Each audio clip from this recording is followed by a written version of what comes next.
Kusnadi, Mas, jenis pisangnya pisang apa bang? Nah, ini sebenarnya saya tuh terserah ya, pisang apapun bisa. Lebih mau pisang kepok, mau pisang susu, mau pisang apapun sebenarnya bisa. Karena sejatinya ikan gurame itu herbivora, jadi dia pemakan segala dedaunan. Bisa tales, bisa kangkung, tidak hanya pisang loh ya, bisa tales, bisa kangkung. Kenapa kok saya pakai pisang? Karena di sini potensi yang besar dan cukup apa ya, melimpah, yaitu pisang. Mau pisang kepok dan sebagainya itu boleh. Jadi bisa dipakai pisang apapun dan juga tumbuhan-tumbuhan apapun. Gitu ya untuk Mas, siapa tadi, Mas Imron ya. Terus ini coba-coba yang kita jawab pertanyaan yang cewek ya. Mbak Nurhaini Handayani, Mas kalau jual ikan hasil panennya kemana? Nah ini pertanyaan yang bagus juga.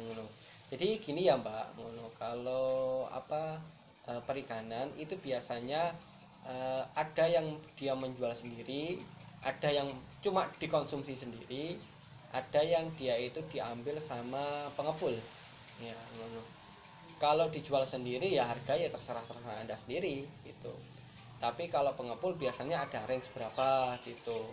Jadi harganya itu ikut pengepul.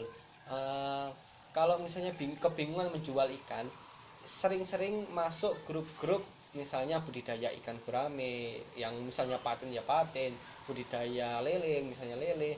Di situ tuh banyak sekali para pengepul-pengepul ikan yang ada di situ. Nanti silahkan tawarkan aja, nah, saya punya ikan misalnya 1.000 ekor dan sebagainya di kolam. Nanti yang minat PC gitu. Nanti dari pengepul langsung nawar harga berapa kayak gitu. Kalau misalnya mau jual sendiri ya monggo silahkan kayak gitu.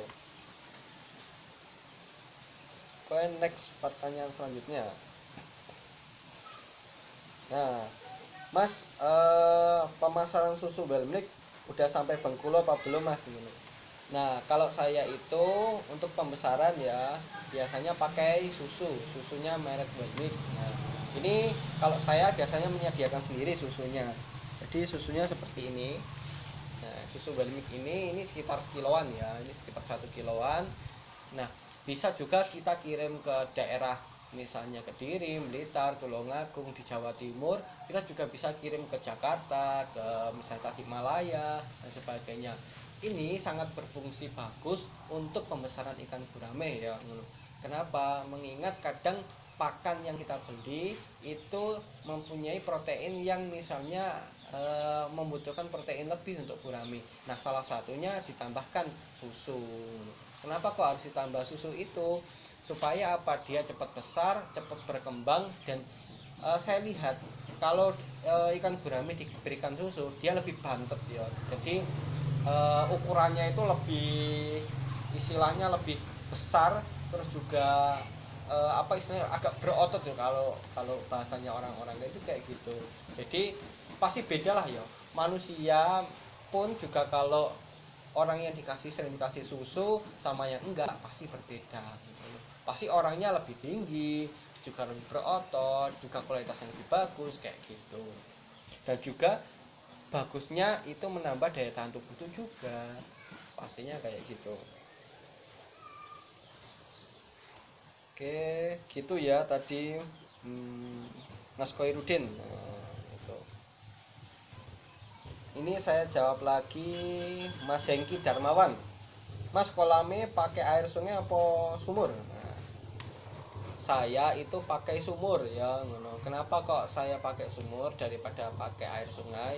Karena kalau apa jenenge kolam di apa kita itu tidak cocok kalau sungai gitu. Karena hanya kotor, terus juga nggak begitu bersih. Ya sebenarnya bersih sih, kan sampah ya ada beberapa gitu. Tapi kalau lebih bagus jangan pakai sungai lah gitu. Kecuali kalau di daerah-daerah pegunungan saya nggak tahu ya gitu. Karena mereka kan memang memang bersih gitu. Kalau saya kan aliran sungainya aliran sungai biasa gitu. Jadi saya sarankan untuk pakai sumur. Terus juga jangan lupa kalau sudah buat kolam, pembuangan. Jadi pembuangan kolam itu harus dibuang kemana itu juga hati-hati.